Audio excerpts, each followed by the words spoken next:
nossas apostilas na página 31. Vamos estudar o tópico 4. A natureza do pecado.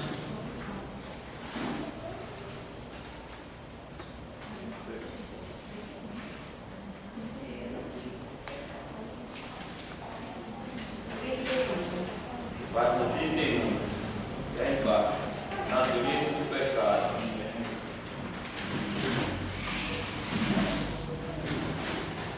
Amém? A natureza do pecado. Quanto à sua natureza, o pecado pode ser cometido de três maneiras. Por pensamento. Muitas vezes a gente acha que a gente só peca quando fala, quando pratica ato. Mas para a gente cometer o ato, primeiro vem o pensamento.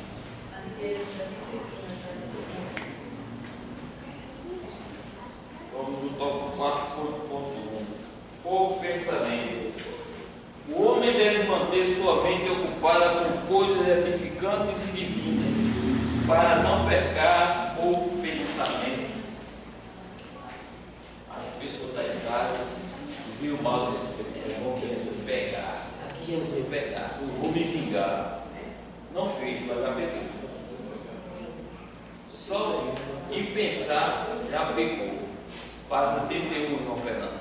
Amém. Só o pensamento pecou. Porque triste é o pensamento. O homem, muitas vezes, nós passamos por dificuldades e ficamos dentro de casa sem querer ler, sem querer louvar, sem querer vir para a igreja, fica com a mente vazia, pensando nos problemas. Termina piorando. E a enfermidade também vem pelo pensamento. Quantas pessoas nessa pandemia ficaram doentes só em pensar na doença? Até hoje Tem muita gente doente. Por quê? Ficou só vendo televisão, notícias ruins e não conseguia dormir porque ficava pensando nos problemas. E em vez de procurar ler um livro que edificasse, e tem muitos crentes doentes, porque na pandemia deixou de buscar a presença do Senhor. com medo, Deixando de ler a Bíblia, bitolado na frente da televisão, só vendo notícias ruins. E muitas vezes quando a gente está à toa, só vendo pensamento ruim. Alguém certa vez afirmou que mente desocupada é a oficina do diabo. E agora eu vou pensar que toda a gente não está pensando em nada, de que fica jogando aquela bolinha no nosso juízo, até encontrar uma brecha na gente cair. Porque os pensamentos vazios, a gente, no momento que a gente tiver sensualidade, vamos ler a Bíblia, ler um livro que nos edifique, assistir um programa de televisão que nos edifique, e hoje todo mundo tem acesso à internet. No YouTube o que mais tem é filme bíblico. Basta você querer ver. Mas prefere redes sociais. Uma vez eu estava conversando com um colega de trabalho lá, ele todo posudo, né? Que pagava R$150 de Sky. Eu tenho o melhor filme sem Sky. Aí disse, como eu digo, o celular tem YouTube, tem, já no celular dele. Eu tenho um filme de 1958, de Jango. Ele disse, como tu vê isso? Melhor do que a tua internet, melhor do que a tua Sky. Assim o programa, a sua televisão pega a internet, vai buscar os filmes bíblicos, está cheio. O que quebrou locadora foi o YouTube. O filme que você pedir de Abraão a Apocalipse, você encontra tudo no YouTube. Eu assisti o filme de Jeremias umas 5 vezes. José do Egito. O original é 1h30 de filme. Moisés tem filme de 3 horas. Fica comigo exemplo para Deus. Você está ali, ó, você está assistindo o filme da Bíblia, acompanhando. Você está se alimentando espiritualmente. E aprendendo, né? Aprendendo, está se alimentando espiritualmente, está aprendendo. Aí depois botar pausa. Depois de botar pausa, vai ali no sanitário, vou buscar um biscoito lá no armário, pegar um suco da geladeira. Melhor do que o cinema, viu? Porque o cinema não dá pausa para você comprar pipoca não, então é melhor. Você está no conforto do seu lar. E outra coisa, a gente vê nesse filme que passa naquela banda, daquela Jezebel que tinha com aquele recado, tinha coisa ali que falava ali que não tinha não. Eu digo, oxente, onde é que tu não tá isso aí, hein? Mas é uma produção que eles estão fazendo para prender alguém, tirar o crente dentro da igreja. E assim, eu estou assistindo filme bíblico, para você. Não é a mesma coisa dentro da igreja, mas se você está em Catar, não tem tudo na tua igreja, procura um filme bíblico. Porque você vai se alimentar. Você vai dizer assim, então. Aí você vai se lembrar de uma pregação, aí vê o que é a realidade. Então, vai ficar totalmente desocupado e vai para as redes sociais. Se encher do que não deve. O que mais deve ter nas redes sociais é fofoca. Então, as pessoas hoje estão doentes porque estão assistindo televisão, não estão tendo as informações certas e nem vem para a igreja, fica bitolado com coisas que não deve, falando que não sabe.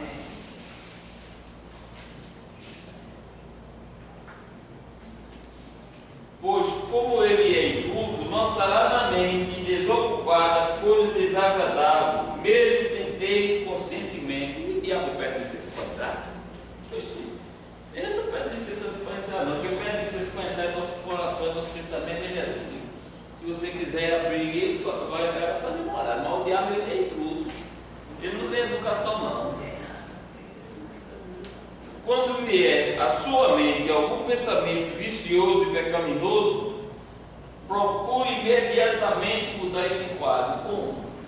Pega a harpa cristã e vai louvar. Pega a Bíblia e vai ler. Pega um livro de história bíblica e vai ler.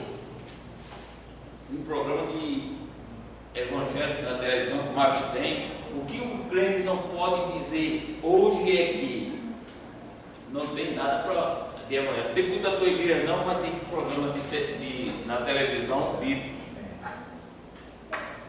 Não tem culto da tua igreja, mas na igreja do vizinho tem. Vai lá, que fortalece, vê se a igreja é idônea, que prega a palavra e vai lá. Mas não, prefere ficar em casa.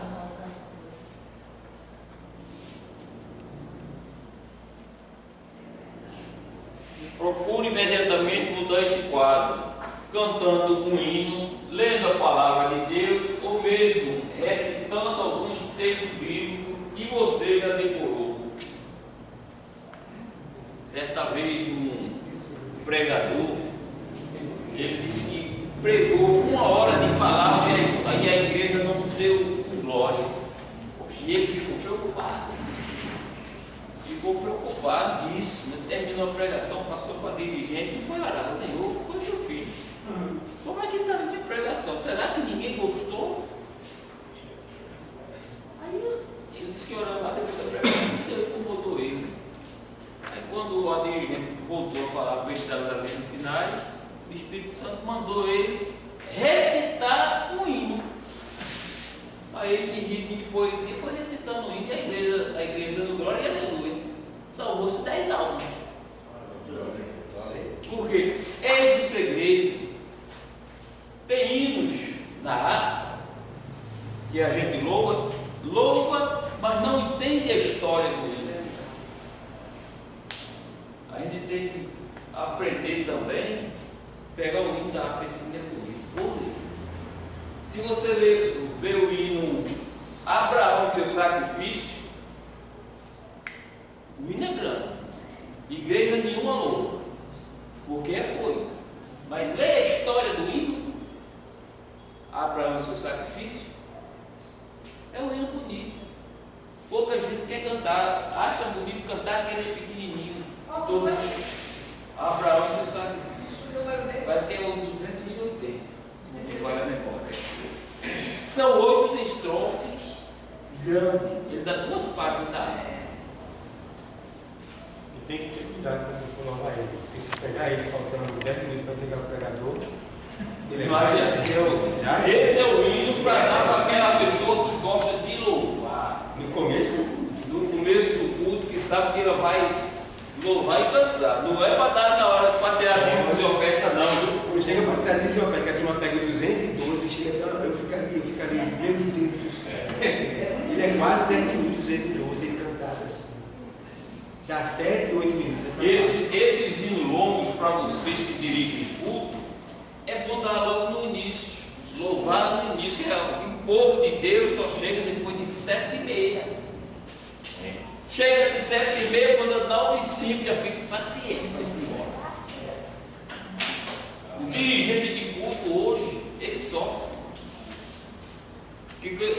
Quando ele lá, os 3 hinos congregacionais, olha para os bancos tudo vazio, lá vai ter que louvar mais ainda, que é para ver, dar tempo para o povo chegar. Aí louva 7 hinos, que é para poder dar tempo. Eu já louvei quase 10. Aí quando chega, 3 do morro, 2 do outro, meu Deus. Eu já louvei o culto todo e no final preguei. Sozinho. Não. Eu já louvei o culto todo e no final preguei. Abriu uma igreja da gente aqui no Corvo da Bica, não vinha ninguém. E eu estava lá como dirigente na época, como trabalhador convertido, né? Pronto. Chegou foi minha mulher no final para me ajudar. Eu já estava quase sem fala. Teve um culto também que a irmã Claudete foi a mesma coisa. Dirigiu e pregou. Ela estava como dirigente e o pregador não foi. Tinha também.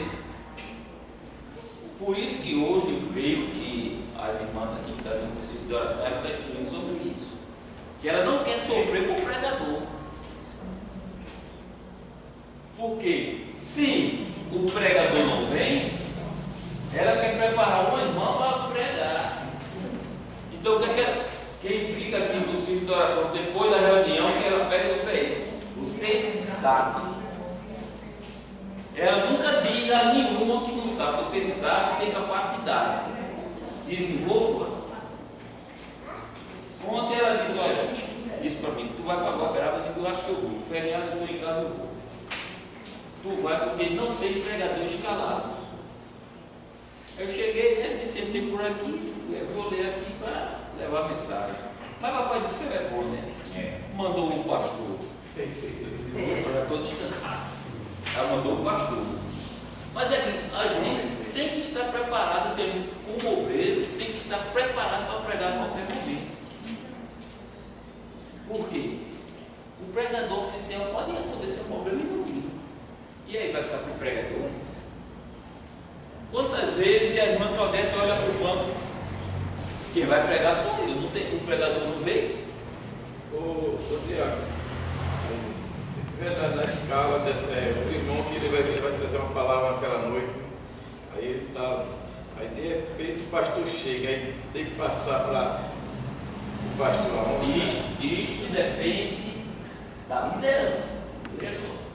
Que o pastor consciente, ele sabe que ele não está escalado para pregar.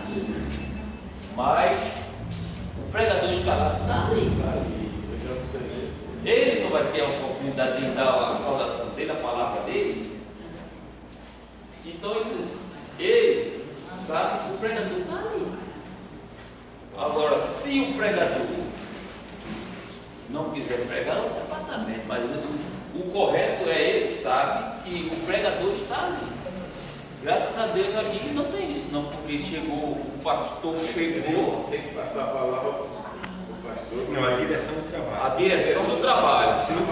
Se ele não tiver ainda na ministração da palavra, quando o pastor chegar, após ele se levantar da oração, que ele está de joelho, quando ele se levantar, a próxima oportunidade, que na verdade não é oportunidade, é a direção, é dele. Então, a direção do trabalho está com o nosso pastor. Passa para ele. Ali ele faz o que ele quiser. Se ele quiser, ele prega. Se ele quiser, ele saúda a igreja e se senta. Entendeu? Pode ser que ele tenha algo ali para entregar e tome um tempo que fez o pregador diga assim, prossiga, pastor. Entendeu? Agora, ele tomar o tempo do pregador apenas por vaidade, por perseguição, né? Aí é outro caso.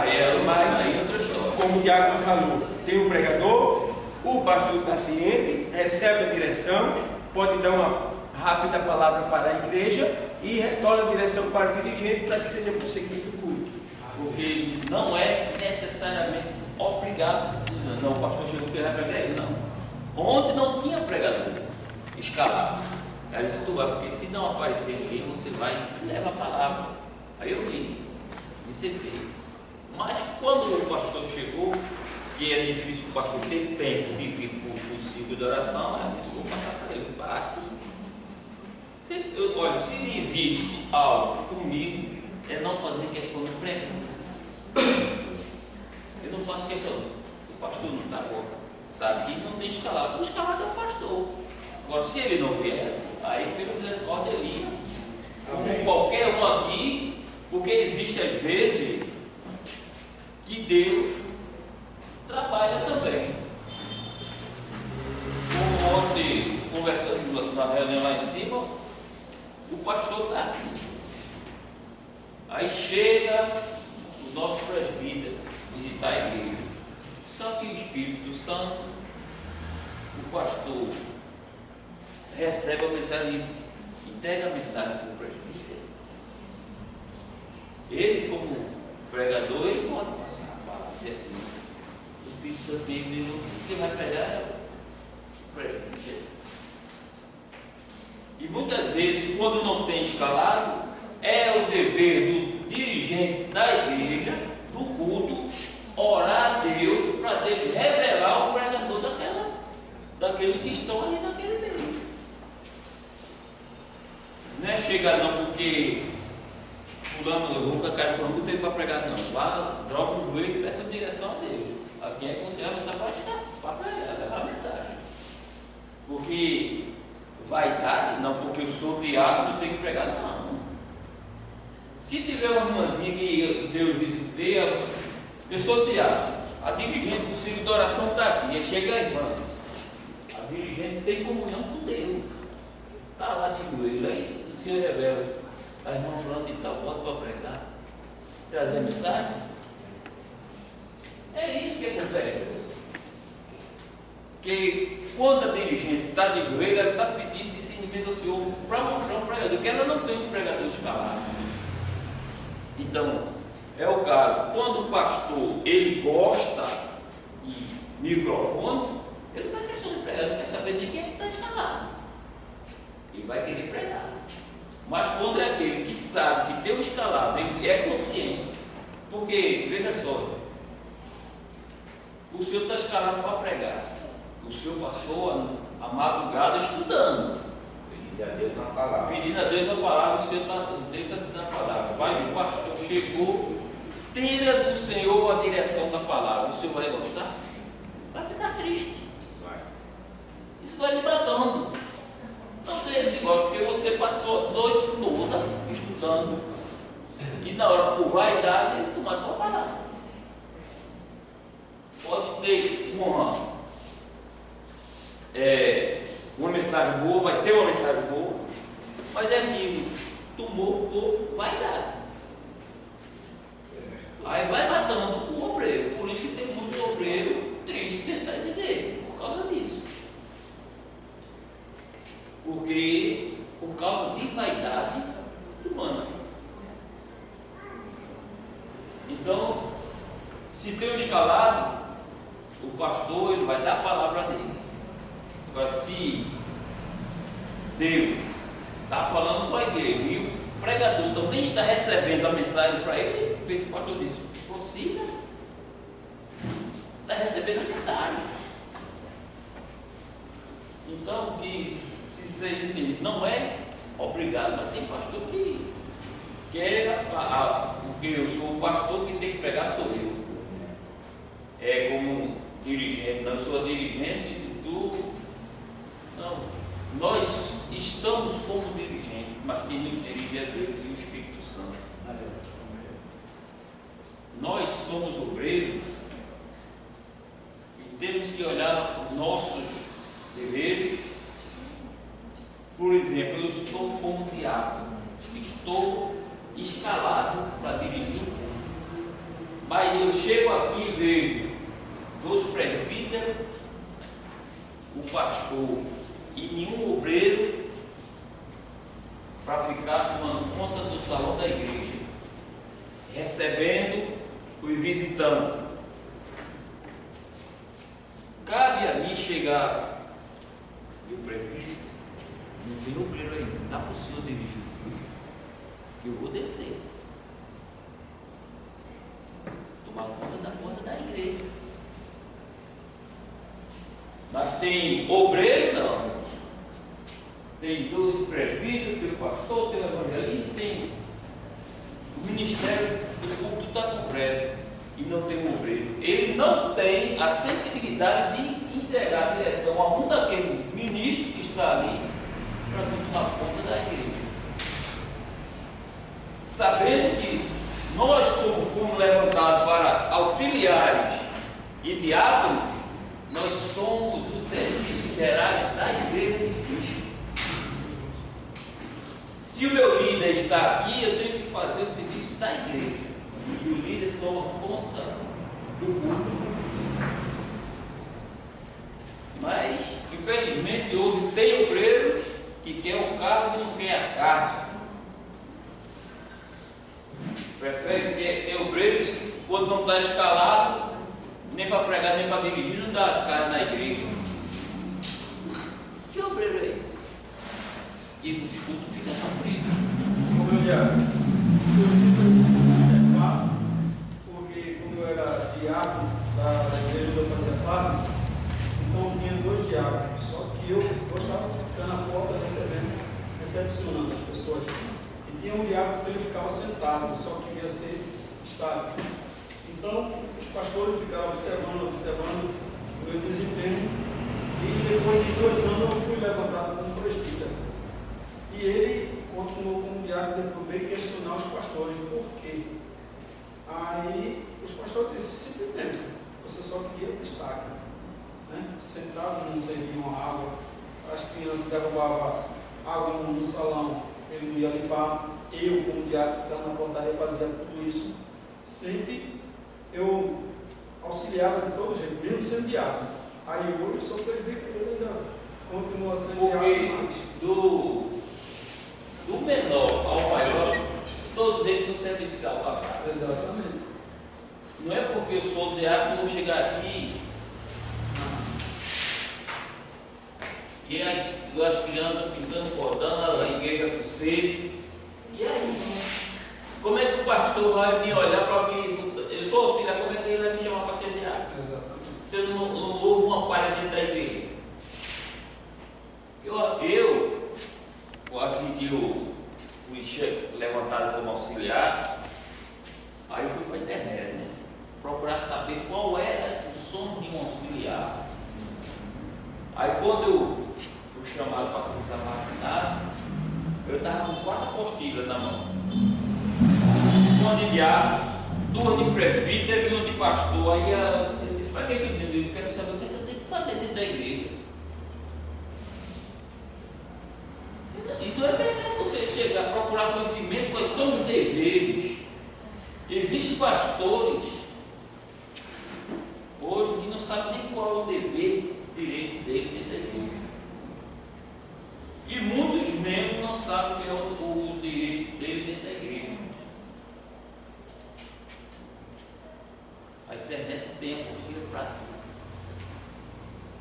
Eu estou com a apostila aí em casa para distribuir para as professoras de escola bíblica, para se aprimorar. Isso tudo é material que eu estou fazendo para entregar o ano que vem. Cada pastor dirigente de escola bíblica vai ter uma apostila. Porque a gente precisa melhorar.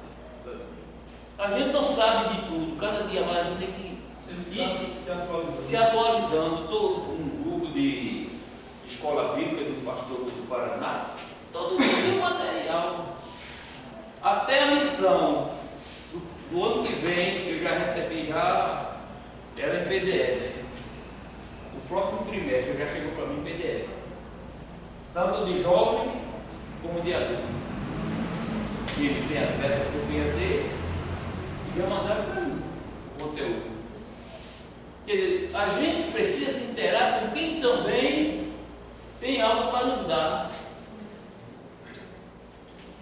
Porque nós aqui, assembleanos, temos as nossas, muitas vezes, algumas dificuldades, e eles lá que estão mais tempo na frente, dá para nos ensinar. O Interagindo Forte é de todo o Brasil. Quer dizer, tem gente para nos ajudar também na didática. Tem uma matéria aqui, que é a própria mordomia cristã. Eu peguei na lição bíblica, uma lição bíblica de 1997, onde tem só mordomia cristã, que inclusive eu fiz em PDF, depois eu imprimi para passar para o pastor também, para a gente dar uma lida também. Porque são coisas que a gente tem que procurar para nos inteirar, para passar para a igreja, que não tem tempo de pesquisar. É porque a gente quer ser o melhor? Não, a gente quer dar o melhor para a igreja, para que ninguém saia daqui. Quando vier essas pregações contrárias, você não se deixe enganar. E muitos estão levando palavras, enganando o povo. Não prega o verdadeiro evangelho, ilude as pessoas, quando as bênçãos não vêm, a pessoa fica desenganada com os crentes. Então é preciso a gente, como líder, procurar mais conhecimento. Eu estou terminando o livro de Governador de Israel. O que a gente passa aqui é café pequeno que aquele povo passa. Que passaram. Nós somos milionários e não sabemos. E muitos ainda desprezam o Evangelho. Tem oportunidade de fazer culto em praça pública e não faz. Evangelismo não faz. Enquanto muitos países os crentes estão em caverna, missionários escondidos para não morrer. Você chegar na rua, a polícia te parar, mostra teu celular, tem uma Bíblia, leva preso para matar. E aí? Aqui a gente vive a oportunidade, procura ainda coisas juntas. Agora, como se diz, o funil está apertando. O funil está apertando. E vamos nos preparar. Amém, igreja? Amém. O importante é afastá-lo de você, porque nós não podemos impedir que eu passe o pouso sobre nossas cabeças, mas poderemos evitar que ele faça a mim. O pensamento pecaminoso vem. E nós somos seres humanos falhos, mas não deixar que ele se conclua. Quando chegar, opa, bota aquele sininho para despertar, vou ler a palavra. E o negócio aqui está estreito. O inimigo quer fazer morada. Então, nós temos que nos ocupar lendo a palavra, botando louvor. Por quê? Porque o inimigo está atacando 24 horas por todos os lados. Quando Neemias disse, fechai as brechas, porque o inimigo ele não vem pela porta não, porque ele sabe que na porta você está vigiando. Ele vem pelas brechas, e as brechas são esses momentos vazios que nós estamos na nossa vida com pensamentos pecaminosos. Aí é que ele quer fazer o estrago. Ele vinha pelas brechas, quando a gente vê, e assim, esse vai passar por aqui, não uma brechinha dessa nada. A gente é quem pensa. A gente é quem pensa. Mas ele quer as brechas, ele não quer a porta larga não. Ele quer as brechas. A porta larga ele quer levar a gente depois de passar pela brecha. O tópico 4.2, outra maneira de nós pecarmos, por palavras. Devemos frear nossa língua diante de certas situações para evitar o pecado. Cuidemos para não julgar ninguém. Quantas vezes a gente fulano não quer ser nada, igual fulano nada desse jeito. Temos que ter cuidado. Porque ninguém é obrigado a plantar, mas o que plantar vai colher. A gente muitas vezes, querendo ser juiz, nem advogado nós somos, não é para julgar, queremos logo ser juiz, queremos logo condenar. Tem muitos crentes doentes dentro da igreja por causa de problemas assim. Fulano errou, em vez de ir lá conversar para reconciliar-se com o Senhor, não, sai espalhando, começa a condenar, sabe nem o que foi que aconteceu. Se está acontecendo uma determinada assunto da igreja, eu chego o diácono para conversar. Ali naquela conversa a gente pode, ele pode dizer alguma coisa que possa estar confirmando aquilo que eu observei. Ali nós estamos julgando ele, ou nós estamos num senso, Olha, mas isso aqui depende da conversa, mas se vocês se reúnem para mostrar a ele o erro, você não está julgando, você está mostrando o erro dele. Cabe a ele reconhecer ou não. Condenar ou julgar você vê o erro, não chamar ele e sair dizendo para ir para ver. porque tem momento que a gente na igreja fica até um pouco assim, porque se você for falar de determinado assunto, aí já leva aquele como você está querendo julgar ou apontar. E nós sabemos que o nosso papel dentro da igreja não é esse, mas tem que ter esse cuidado. Nosso papel primordial dentro da igreja é: você viu o erro, fulano de casa. Acontecer isso, quando acontecer, não faça isso mais não. Não quer te dar ouvido? Leva duas testemunhas. A palavra do Senhor diz: leva duas testemunhas. Não quer ouvir, não? Leva o ministério da igreja. Ele não, você falou, não te deu ouvido. Levaste testemunha, não quis dar ouvido. Então leva o ministério da igreja. E o ministério da igreja vai dar as medidas cabíveis. Mas o primeiro é chamar a ordem e atenção. Aconteceu determinada situação que um diácono viu o outro saindo com uma mulher que não era dele, em um hotel, e não disse nada. Chegou para o pastor e disse. O que aconteceu? Os dois foram disciplinados. Porque ele viu e não chamou a atenção dele. O pastor perguntou: você falou com ele? Não. Então você não falou. Você não viu que ele estava com ele? Errou você por deixar ver ele errado, porque você compactou com o erro dele. Esse irmão está errado, isso assim não pode. Agora, se ele não quer ir para o ministério da igreja, resolve. Porque é escândalo para a igreja. E o Senhor diz: e ai daqueles com quem vier o escândalo. Porque se eu vejo o irmão errado, eu digo: irmão, não faça isso não. Porque não vai dar bem para a igreja, nem para você. Teu ministério vai ruir. Mas ele não quer dar ouvido e continua. Leva testemunho. Leva um superior, você diz: irmão, está acontecendo isso. Vamos conversar com fulano.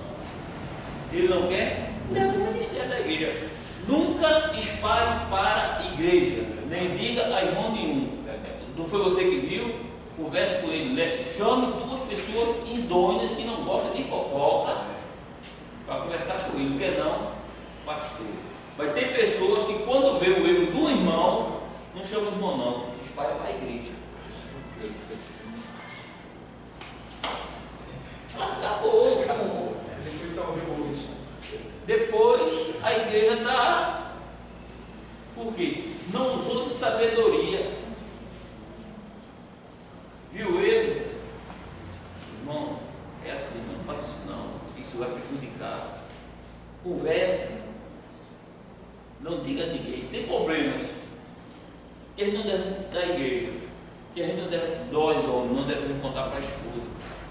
E problemas de mulheres dentro da igreja que não é visto a mulher chegar em casa e contar para o esposo. Ontem mesmo, depois de oração, teve a da mulher. Foi que fizeram, sai até o pastor, foi mais os outros. O assunto é de mulher.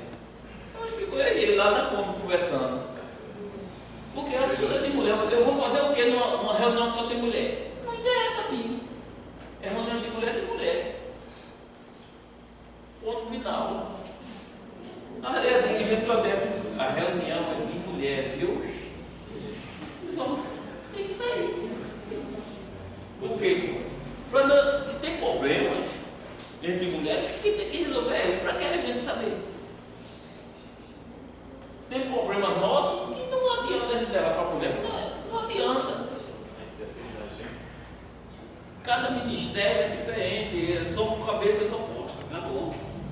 A gente tem que entender o outro lado. Porque ele é o pastor, agora quando vem uma bronca maior, que não dá para dirigente resolver, que pastor, agora a bronca é possível. Que a bomba maior só chega, pelo menos ela só entrega na mão dele quando não dá para resolver. É que o pastor agora é consciente. Mas tem pessoas dentro da igreja que o mínimo problema está pegando o pastor. Problemas simples que dá para se resolver, mas fica tornando a paciência do pastor coisa mesmo. E aí você não é a dirigente, porque você toma atitude. Agora, sabendo que tomar atitude, a decisão pela palavra. Não porque eu sou o líder, eu vou ter que tomar uma direção drástica.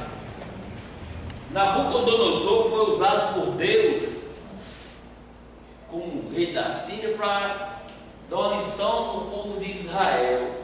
Mas só que ele extrapolou. O que foi que Deus fez? Acabou com Nabucodonosor. Porque ele deu a ordem para fazer até aqui, mas ele fez completo. E é a mesma coisa de um líder chegar a querer sacrificar, por exemplo, essa irmã aqui, eu sei que ela não tem condições de evangelizar, eu vou obrigar ela a evangelizar, vou botar um fardo maior do que ela possa. Ela suporta o que ela vai, como é que ela vai evangelizar? Feita a mãe do pastor dela fazia, ficava em casa intercedendo em oração pelo pessoal que estava na campanha.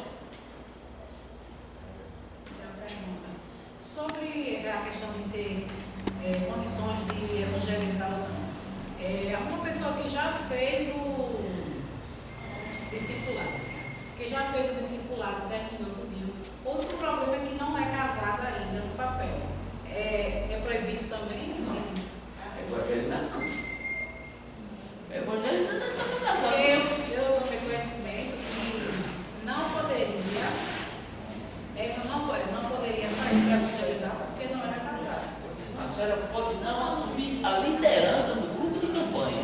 Como é que eu, que era um alcoólatra, me converti, vou levar a palavra a outro alcoólatra porque não sou casado? E como é que eu vou mostrar a ele que Deus modificou a minha vida? Entendeu? Porque eu não sou casado, não vou levar a palavra para fulano. E Jesus, quando mandou levar, ele disse: não, só voz casada. Vai todo mundo. Não pode assumir a liderança do grupo, aí é o departamento, para você sair na campanha, evangelizar, levar a palavra do Senhor. Ele pôs aquele ide e levar a palavra. Ele não disse só vai casado, não. Que os discípulos, quando saíram, nem todo levou suas esposas. Que alguns eram solteiros. Jeremias casou? Não. Mas não levava a palavra. Pô, quer dizer, esse termo, não, você não vai porque você não é casado. E o jovem que já foram casados não pode porque está separado. E como é que vai mostrar a palavra do Senhor? Quer dizer, estou vendo um irmão passando por uma necessidade porque eu sou casado, não vou levar a palavra para ele. Assim, os jovens também não poderiam. Também pede. Quando a gente termina o discipulado, aí a gente vai a campo, mas sempre tem aquelas pessoas, assim, o evangelista que está de frente, a gente fica ali, para futuramente. Intercedendo em oração, por quê? O evangelismo é um campo minado. A gente está no terreno do inimigo. Então, enquanto o líder está levando a palavra, os outros têm que estar intercedendo ao redor em oração. E um orando Orando, apresentando o Senhor, porque ele não sabe o que é que pode surgir dali. E outra, isso vai ser depois no culto de evangelismo. Na disciplina de evangelismo a gente vai ver isso. Mas sobre isso não, irmão. Nada impede você levar a palavra de Deus, porque não é casado. Não. O que é que impede de você pregar o Evangelho? A conduta da pessoa. Mas Pecado. essa é a palavra-chave. Só isso. Se tiver pecado, você não pode pregar. O salmista no Salmo 51, ele diz, lá se você ler na sequência, ele diz, purifica-me, ficarei limpo, e aí eu vou pregar, mostrar o teu poder para o ímpio. Porque maior do que a palavra é o testemunho de vida. Eu posso ter uma boa pregação se meu testemunho de vida não condiz. E aí? Esse rapaz, ele pode falar 1000 palavras bonitas aí, eu não acredito, porque a vida desse homem lá fora é triste. É a referência de vida. Maria Madalena, quando foi perdoada dos pecados, ela bota pelas costas de Jesus, não, eu vou atrás. Aqui é que é a palavra. Então, para mostrar, ela mesmo sem levar a palavra, mas estava ali como uma referência que Deus modificou a vida dela. Perdoou os pecados, modificou a vida dela. E aí? Um bêbado era alcoólatra, dormia pelas calçadas, se converteu. Aí passa, leva a palavra. Quantas vezes eu faço, rapaz, que está louco, eu morri com 39 anos, rapaz, eu ressuscitei. E Deus quer fazer a mesma coisa contigo. Então, se era um alcoólatra, ele não é casado, que acabou a família por causa do alcoolismo, se converteu, está dando bom testemunho, por que é que vai pedir uma pessoa dessa levar a palavra? É casado de novo. Vai casar de novo, porque quer que não quer? É dizer assim, olha, quem era fulano? Agora está no caminho do Senhor, agora está para casar. Que Deus abriu alguma porta.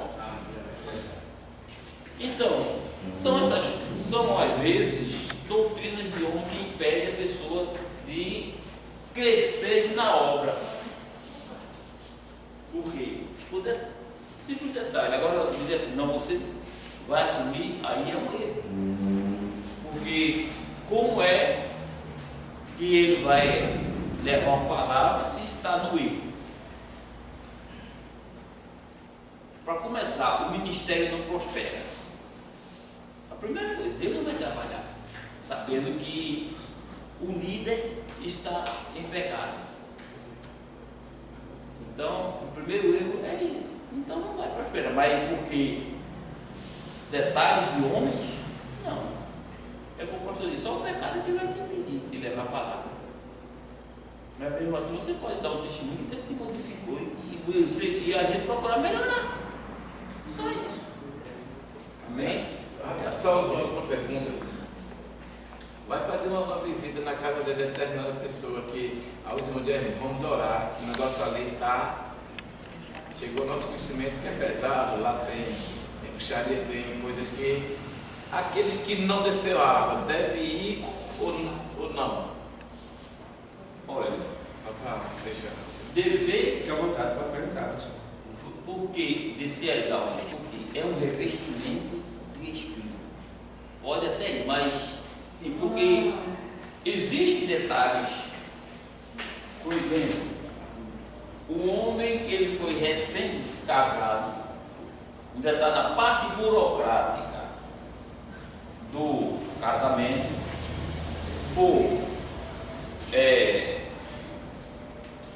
tem os parâmetros da igreja para se descer as águas, ele não fez discipulado, não desceu as águas, mas ele está constantemente em jejum e oração.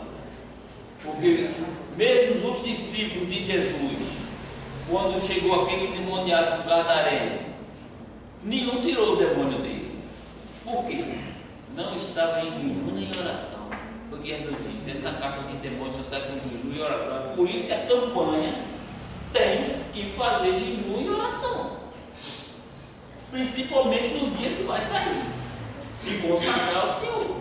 Pode acontecer que aquela irmã, que ela não desceu as águas ainda, mas ela pode estar em jejum em oração e ela está preparada para ir. Porque se nós formos olhar, tem pessoas que não desceu as águas ainda, mas é usada pelo Espírito Santo do Senhor. E Deus batiza com o Espírito Santo, reveste com o Espírito Santo, quem não desceu as águas ainda. Cornélio e toda a sua família foi a primeira família a ser revestida do poder do Espírito Santo sem descer as águas. Depois é que foram as águas. Sabendo, porém, uma coisa, que o batismo não salva e nem proporciona poder, certo? O batismo nas águas, ele é apenas um sepultamento público da velha criatura. Você está confessando publicamente que você morreu e que está aderindo àquela doutrina, aqueles ensinamentos, já está publicado. Então aquilo ali não vai me dar nenhum poder, certo? E não tem nenhum poder, apenas uma confissão pública, certo? O poder está na sua obediência à palavra de Deus, entendeu? Na sua vida de testemunho. É isso aí que vai gerar poder, vai vir sobre você. O batismo independe. No que diz respeito a libertar, a orar por uma pessoa endemoniada, é isso, né? E orar por uma pessoa numa casa problemática, independe de descer das águas ou não. O que é levado em conta aí é a sua vida, como você está, entendeu? Como você está. Se você está, como ele falou, conectado com Deus, né? Ali ligado com o Senhor, pode ir. Você vai mudar até o inferno para morrer, quanto mais no sol. Olha, passado, tem até pastor que é envergonhado pelo inimigo, sabia disso? Porque não está nos parâmetros da palavra, aí vai querer expulsar demônio. Aí o demônio diz: quem tu? Diz logo, quem tu? Não sai nada. Tu é pior do que eu. Tem muitos líderes que já desceu as águas, estão em liderança e estão passando vergonha. Aí vendo que eu tenho um endemoniado, ele corre para não passar por decepção. E acrescentando um ponto, veja bem, tem demônios que nem pastor tira de primeira, não. Já vi pastores de passar 7 dias, 6 dias para tentar expulsar um demônio. E ele teve que ainda entrar em jejum, teve que conversar com Deus para perguntar o que é que estava acontecendo naquele cenário. Não quer dizer que o fato de uma pessoa não expulsar um demônio, tá, é que ela está em pecado. É porque cada demônio tem a sua potência. E nem sempre a gente está preparado para enfrentar determinado demônio. Entenda bem. O Senhor chegou e disse para o gadareno: sai dele. Era para ele sair sem nenhuma interrogação. Mas ele fez: Senhor, manda-nos que vá para aquele dali. Era para ele ter saído sem interrogação, meu amigo. Sem nenhuma. Mas eles ainda ficaram e perguntaram ao Senhor: permite-nos que nós vá para aqueles porcos ali? Aí foi quando o Senhor pela segunda vez disse: vai. Aí ele saiu. O Senhor orou pelo cego de Betsaida, no capítulo 22 de Marcos, parece que é o 8:22, parece, o cego de Betsaida, e ele orou, tirou ele da multidão, levou para o lugar à parte, orou por ele e ele não ficou curado. Só ficou curado depois que o Senhor orou outras vezes. Veja, foi o Senhor Jesus que orou pelo cego, né? Alguns dizem que o poder de Deus foi tanto que o cego passou a enxergar além da conta, porque ele disse: vejo homens como árvore. Então diz que Jesus foi e calibrou a visão, porque passou da conta o poder, né? Mas voltando para a nossa lógica humana, não foi curado de imediato, ficou faltando. Então depois foi que o Senhor orou e aconteceu. Veja, Jesus, certo? Então nunca pense que pelo fato de alguém não ter expulsado o demônio, ele está em pecado. Agora, se ele estiver em pecado, acontece o que o diabo disse: o próprio demônio envergonha a pessoa. Ele diz: tu não me tira daqui não, porque tu faz isso, isso e isso, tu está sob o meu comando, tu faz o que eu gosto. Entendeu? Agora o fato de você orar e o demônio não ir embora, aí tem algo a ser feito ainda. Ou você deve orar de novo, ou você deve pedir ajuda, tá? Ou agora, depois daquilo ali, você vai ter que se preparar mais. Tem todos esses pontos que devem ser levados em consideração, para a gente não julgar dizendo que fulano não expulsou um demônio, está em pecado, tá? Não. Eu nunca orei para um endemoniado não ser liberto, nunca. Mas teve um dia que eu fui chamado em casa e eu fui orar por um que me chamaram lá.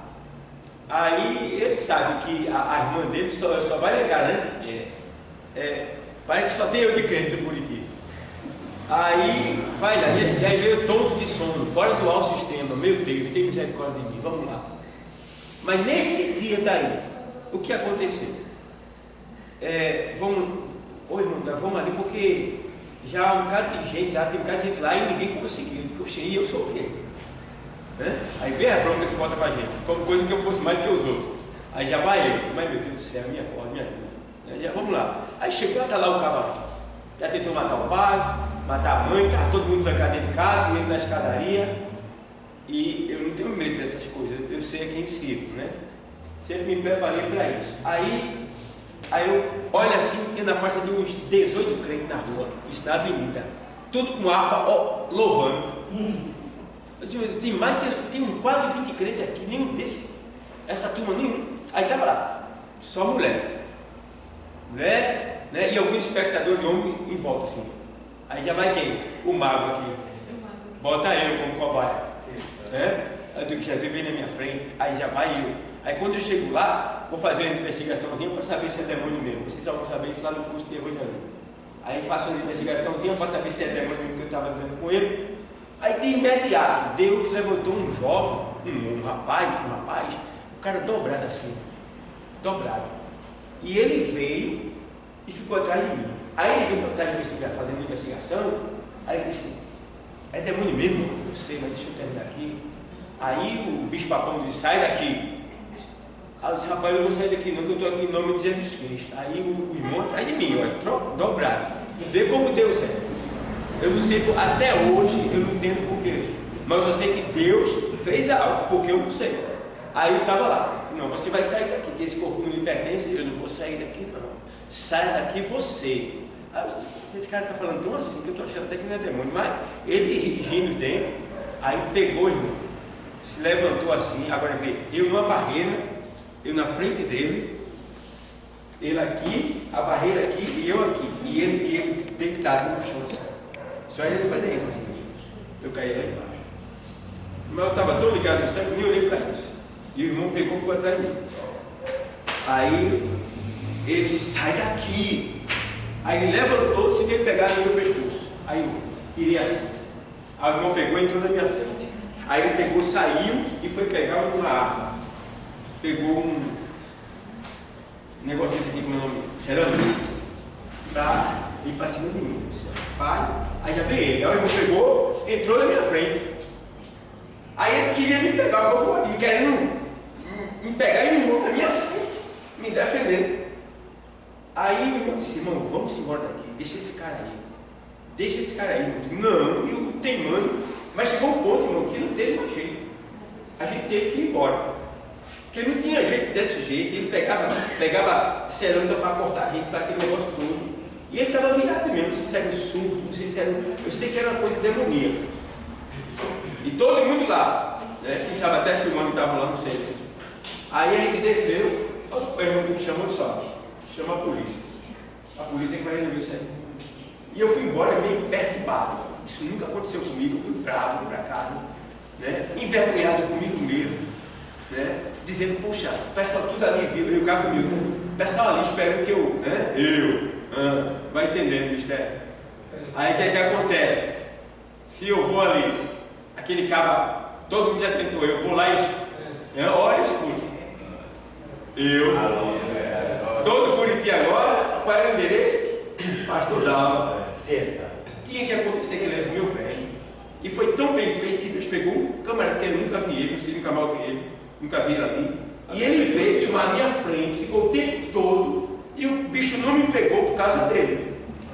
E aí foi embora, aí quando eu saí, veio umas pessoal lá e falou com a irmã dele, disse, ei, eu conheço aquele irmão dali que estava aqui, que era eu.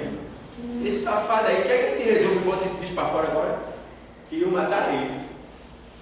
Porque conhecia a minha pessoa, né, sabe do meu testemunho de vida, e não aceitaram o fato daquele cara não ter, de certa forma, sido liberto, e queriam tirar na arma. Mas ela disse, não, deixa aí. Aí ele ficou por ali, depois o bicho saiu e eu não sei como é que ficou lá. Mas é o tipo de coisa, essa questão, eu estava em pecado? Não. E por que eu não saí? Até hoje eu não entendo. Agora talvez pode ter sido cada minha vaidade, ou pela razão de que lá vai que ele é expulso, tinha quase 20 pessoas ali assistindo, filmando, eu ia ser o herói da situação, eu ia dar a sua glória para ninguém, tem tudo isso envolvido. Então, já que eu não entendi, é melhor eu ficar na minha. Pronto. E me preparar e já contar essa história, para que isso não venha acontecer de novo. Agora, o que eu achei lindo foi aquele rapaz ter vindo ficar comigo ali. Porque esse agarré ele ficava ali. Se eu não morresse, ia sair todo quebrado, eu não sei o que ia acontecer. Mas Deus deu um livramento muito grande. Muito grande. Então, é isso que eu quero dizer para vocês. Junto do que ele está falando, acrescentando o que ele está falando, o fato de não ter expulsado, um demônio, não quer dizer que você está em pecado.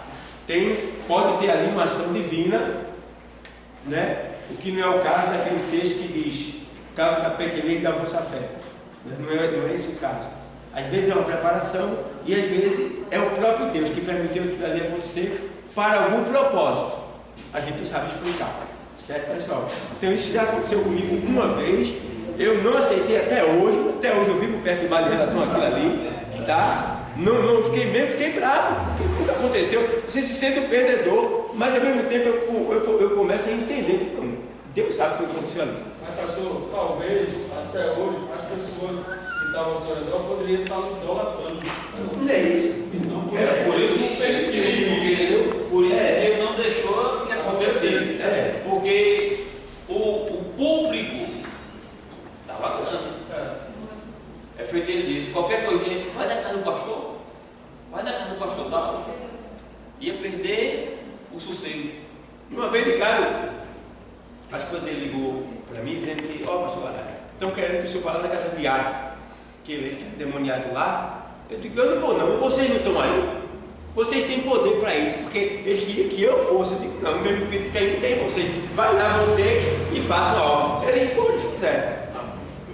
Porque ele disse, como ele disse que iam para uma determinada casa, sabia que lá tinha problema de magia negra, então quer dizer, se preparar. É preparação.